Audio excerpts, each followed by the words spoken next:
Social science में chapter second पढ़ते हैं, भारत में राष्ट्रवाद।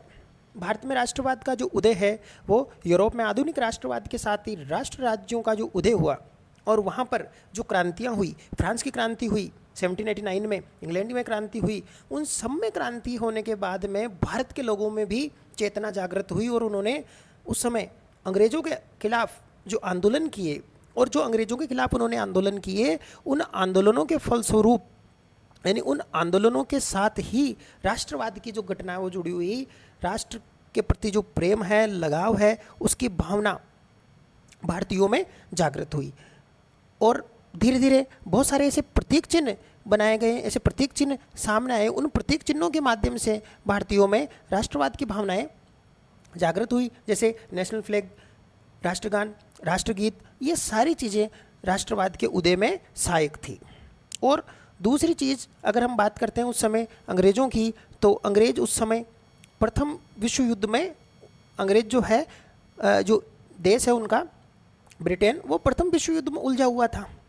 अब प्रथम विश्व युद्ध में जब ये उलझे हुए थे तो यहाँ इनका जो सारी सैनिक है, सारी जो इनकी जो ताकत है, वो सब प्रथम विश्व युद्ध में लगी हुई थी।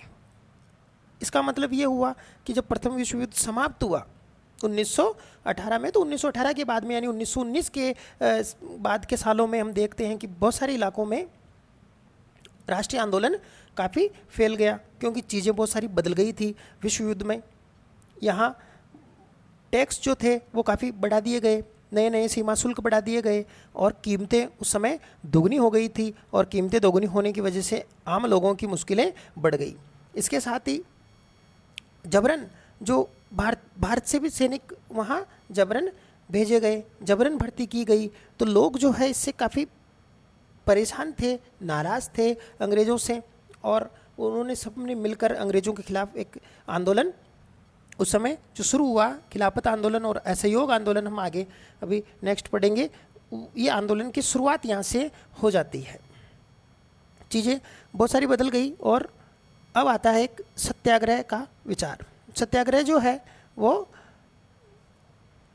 महात्मा जो गांधी है, उन्होंने 1915 से वो 1915 में वो भारत लौटे और दक्षिण अफ्रीका से, और उन्होंने यहाँ सत्याग्रह का विचार दिया, यानी सत्य के लिए। सत्याग्रह का शाब्दिक अर्थ क्या है? सत्य के लिए आग्रह करना।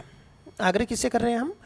आग्रह उन्होंने दक्षिण अफ्रीका में भी सत्याग्रह का प्रयोग किया था। उन्होंने नस्ल भेद का वहाँ पर आंदोलन सफलतापूर्वक चलाया उन्होंने और इसका सफलतापूर्वक वहाँ प्रयोग किया। और भारत में जब ये आए तो देखा कि भारत में भी इस तरह की स्थितियाँ हैं और उन्होंने यहाँ सत्याग्रह का सहारा लिया और 1917 में उन्होंने सर्वप्रथम बिहार जो है चंपारण में आंदोलन, बागान व्यवस्था के खिलाफ आंदोलन किया। उसके बाद उन्होंने 1917 ईस्वी में उन्होंने आंदोलन किया गुजरात के खेड़ा में किसानों के लिए, वो भी सफलतापूर्वक किया उन्होंने। और 1918 ईस्वी में गांधी जी ने अहमदाबाद में सूती कपड़ा मिल जो मजदूर थे उनके लिए भी वहाँ पर आंदोलन किया। इसका मतलब गांधी जी के 3 जो हैं वो प्रारंभिक आंदोलन रहे दक्षिण अफ्रीका से लौटने के बाद में। पहला आंदोलन चंपारण किसान आंदोलन था।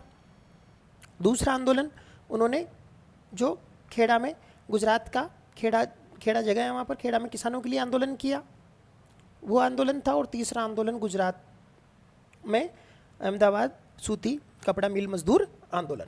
तो 3 इन्होंने, गांधी जी ने छोटे आंदोलन किए। अगर हम इसके बाद की स्थितियां देखते हैं तो अंग्रेज जो है उनकी स्थिति प्रथम विश्व युद्ध में काफ़ी ख़राब हो चुकी थी। उन्होंने नए नए बहुत सारे कानून बनाए। एक कानून रोलेक्ट एक्ट नाम से था जो 1919 में प्रस्तावित था। 1919 में रोलेक्ट एक्ट कानून बना। और रोलेक्ट एक्ट क्या था? एक काला कानून था रोलेक्ट एक्ट, जिसमें जो भारतीय हैं उनको संदेह के आधार पर गिरफ्तार कर लिया जाता था। यानी इसमें उनको कोई भी बेल या फिर कोई भी वकील करने की, ये अपनी बात रखने की छूट नहीं थी। सिर्फ संदेह के आधार पर उनको गिरफ्तार कर लिया जाता था।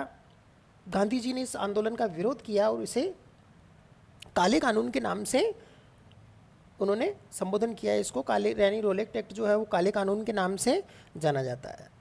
यानी इस अन्यायपूर्ण कानूनों के खिलाफ गांधी जी ने अहिंसक ढंग से आंदोलन शुरू कर दिया था, और वो आंदोलन जो है वो असहयोग आंदोलन के नाम से जाना जाएगा।